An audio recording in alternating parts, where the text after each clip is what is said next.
This copyrighted telecast may not be reproduced, retransmitted, or used in any form without the authorized written consent of NASCAR Broadcasting. NASCAR would like to thank all of our loyal fans for your continued support, and we hope you enjoyed today's broadcast.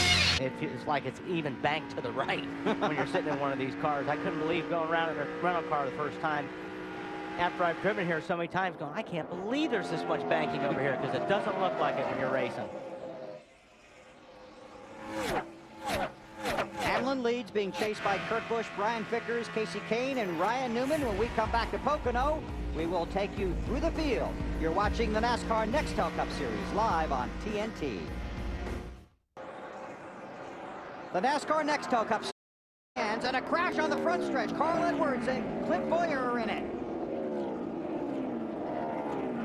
And Carl looks like has some damage to the right front fender. Yes. And this will be very critical to his chances of making the chase. Bowyer was having a good run. He was. Carl came in 13th in the championship standings. Ooh, Tony almost got in the fence. Then came down and got Bowyer, and that took out Carl Edwards. Edwards second a week ago. To that right front tire. Former winner here. Yes, sir. Get the tire on it. Let's get out there, make a lap. Let's get the shit ready. We can come back in and pop it or something on it. Let's go, guys. We apologize for that language on the radio. Developing story with the 20 of Tony Stewart. He has been black flagged for rough driving. Got some notes on setup, seeing if it could help Mark here at Pocono today. Their former teammate Jeff Burton out front here in Pocono. He leads by 3.7 seconds over Denny Hamlin. Third caution of the day in the air here at Pocono, and here's why. Kyle Petty. Oh, looks like the right front tire was flat. I saw black marks leading up. I don't know, when you're 0.3 of a second faster, everybody, I think I'd leave it alone for a while, but we'll see. About to find out. Green in the air.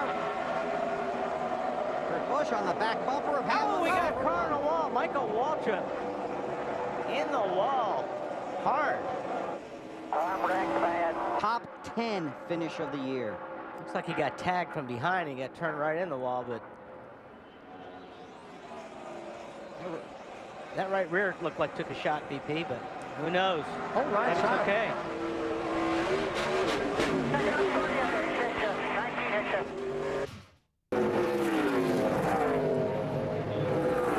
Caution has just come out here at Pocono. Dale Earnhardt Jr. has crashed on the backstretch. You know, they tried to crash off turn 3. It was a big group of cars, and they made it to turn 1, off turn 1. It looks like that big group of cars didn't work. You were surprised they made it through turn 3, but you didn't think they'd make it back, did you? There's the tail end of it. Can't tell if there's contact between the 22 of Blaney and Junior or not. Got the left side now, okay? Scott Wimmer has a flat left front tire. Looks like he's going to make it safely back to pit road. That's the tire. Oh, now he won't. That's going to bring out a caution. And it is. The caution flag is in the air at Pocono.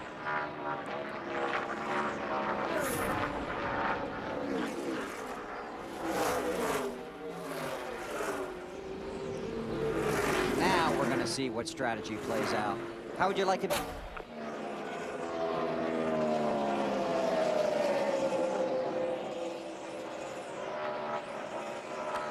Harvick trying to pick up just any kind of draft off of Casey Kane. That's why he ducked down on the inside.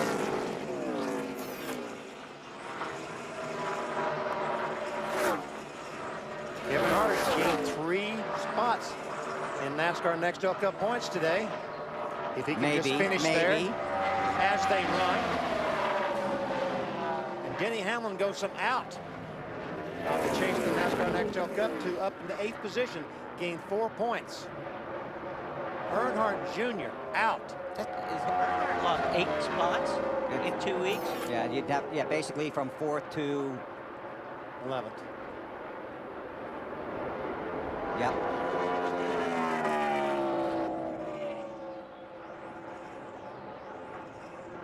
And that's in less than 2 races, considering this one's not even over. That's what I mean. Right. That Exactly right. hurts. But we can also, you can use that as a template for the next few weeks too, because this is going to be so tightly bunched when we get out of here, you hiccup and you're going to lose 2 or 3 positions, if not more. Right. Got to have a good one coming up. And see, now Denny Hamlin is starting to pull away from Kurt Busch. Was that 2-car that time through turn 1, and maybe Kurt just drove it in there a little bit harder that lap, but he really pushed up the racetrack that time.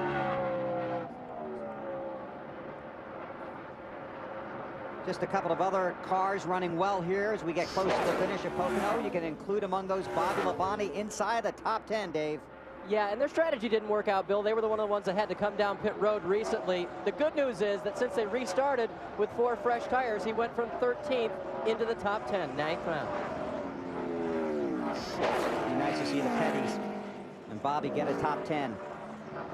Bobby, a former winner of the Brickyard 400, will be there in 2 weeks.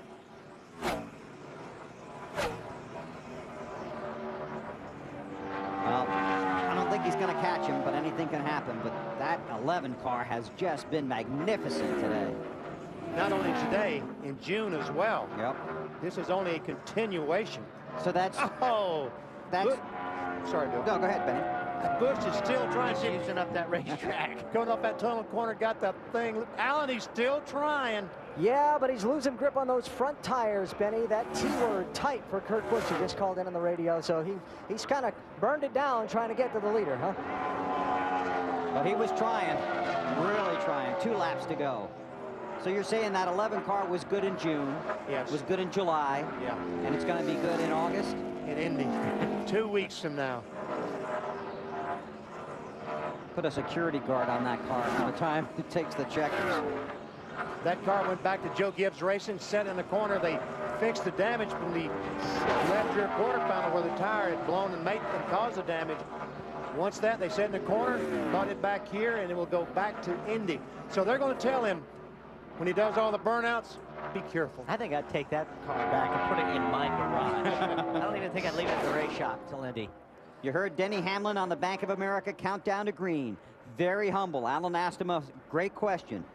Right now, I can't believe, and he filled in the blank, I'm driving in the NASCAR Nextel Cup Series. He is 1 lap away from sweeping both races at Pocono. It's only been done 5 times in the long history of the races here.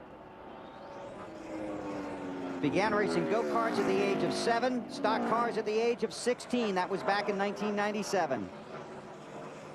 Came through the driver development program with Joe Gibbs Racing, 5 truck races, 1 Busch race in 2004. Drove 7 Cup races last year, had 3 top 10s, got the attention of not just his team, but the entire garage and a lot of race fans. He's one of the rising stars of the NASCAR Nextel Cup Series, so appreciative of everything that's been done for him.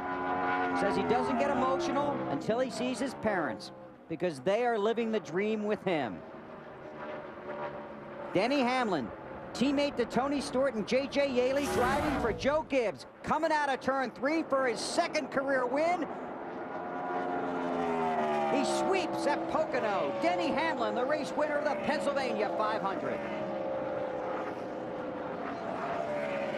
Cars cross the line. Harvick does hang on. Tony Stewart gets 7th. Heath Cherry and all the guys high-fiving. That crew cam works after the race? After the race, oh yes. Kurt Busch is in. I tried. Good run for those guys. They needed that badly.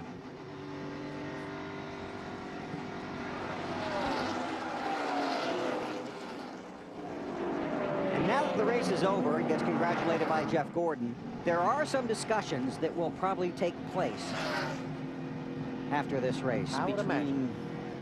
Tony Stewart, Carl Edwards. There's going to be a trailer full after this race. Oh, did NASCAR call them over to the truck? I don't believe they did. This copyrighted telecast may not be reproduced, retransmitted, or used in any form without the authorized written consent of NASCAR Broadcasting. NASCAR would like to thank all of our loyal fans for your continued support, and we hope you enjoyed today's broadcast.